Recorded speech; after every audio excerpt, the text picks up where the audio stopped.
What's up, YouTube? Mike from Mass here, Mass Aquariums, and I got some plants in from Han, and I'm just going to show you how I prep my plants before I put them in the tank. This is the next step in the series, is getting your plants in, and I ordered kind of a mixed bag from him. Just wanted to play with a few things. I got some boosts here. I got a couple different types of ferns and a couple different types of anubias. Look at this thing. This thing is huge. Not sure that I'm going to be using this, but I'm definitely going to have to put it in the tank so it doesn't die, or some sort of vase. But look at this thing. This thing is gorgeous.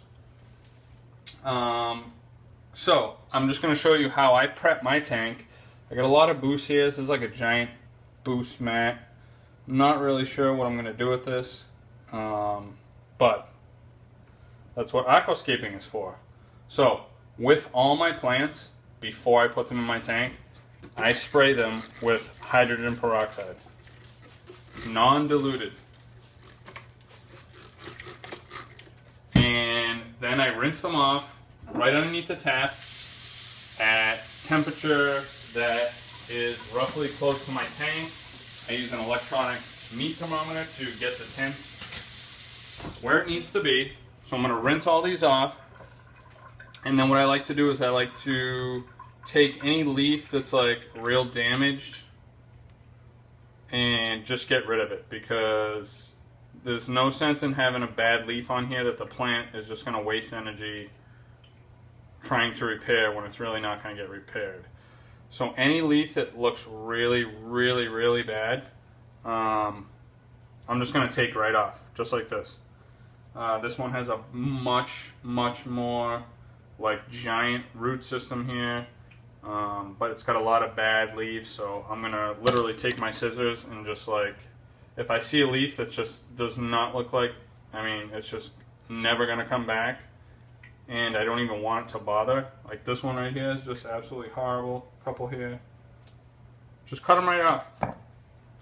Don't bother to leave them on and mess up your tank, or you know, there's pretty much no chance that this piece is going to come back. It's just going to melt in your tank. And I'm going to do that.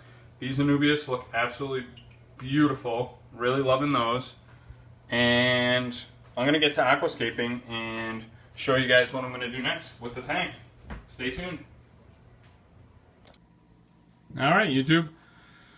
So I have cleaned my plants with hydrogen peroxide. I've rinsed them off in my tap water, and you know, basically I just put them in like a bowl after that, and then I aquascape. I could have slow-moed this or sped it up and showed you like all hour and a half, 2 hours of me moving this and moving that and putting rocks here and replacing fumbled rocks and putting the plants wherever, but this is basically it. It looks really good as far as I'm concerned. It might look a little barren, but when everything really like starts to grow and fill in, I think it's going to look really, really nice. I'm going to get a few more plants and a big school of some sort of tetra. I'm not sure what I'm going to get. I'm leaning towards rasporas, just because I really like the way they grow. I really like the way they interact. Maybe some white cloud minnows. I don't know. But as you can see, like back here, back left, that's the narrow leaf Java fern. And then I have another fern right there. So that's all going to fill out. And if you can imagine, it's all going to like really grow high. And so the back, you won't even see the intake tube. You won't see anything over there. All that is going to be complete covered, and it's going to slowly go this way. I'm going to get all the, you know, I might not even need a circulation pump for this tank, but I'm going to get the flow so that it all flows this way towards the driftwood, and I'll show you exactly how I'm going to do that. All in the front, I have Blixa from my boy Joey Young. Looks good. It's starting to melt back a little, but that is to be expected. All you beginners out there, when you put plants from somebody else's tank or another store in your tank, you can expect some melt back, especially if you ship them. It's what's going to happen. You're going to have some melt back. some of the leaves are going to just melt away into nothing, and then new growth will happen.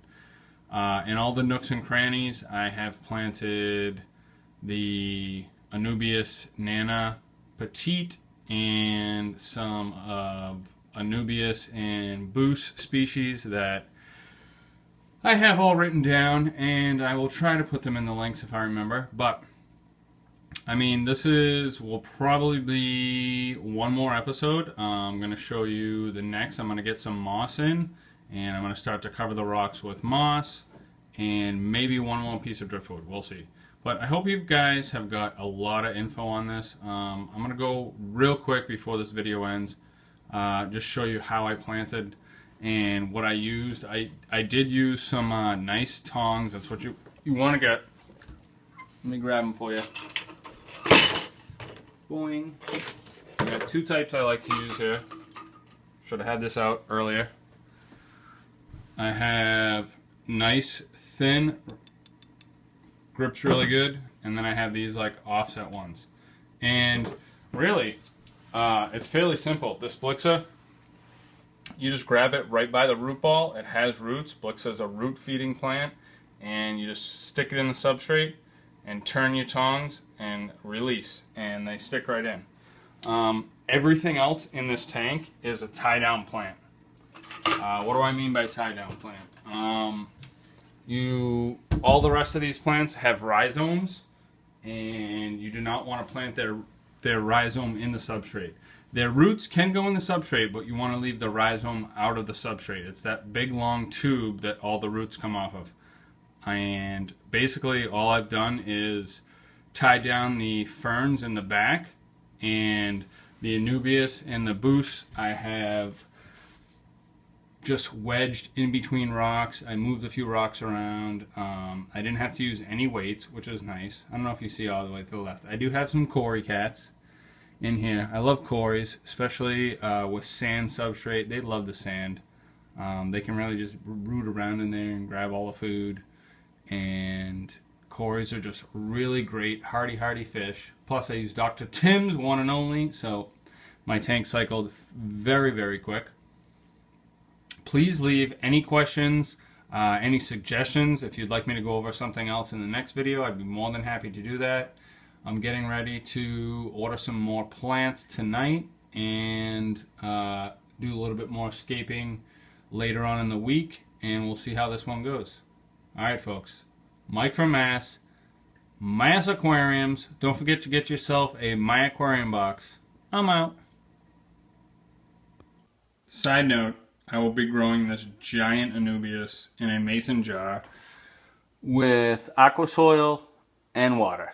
And the leaves are really, really waxy and thick, which leads me to believe that this has already been grown out of the water. And so that's where I'm going to keep it. It's not going in the tank. Just want to let you know. We'll get this baby to flower too, I bet. Nice sun. Gorgeous.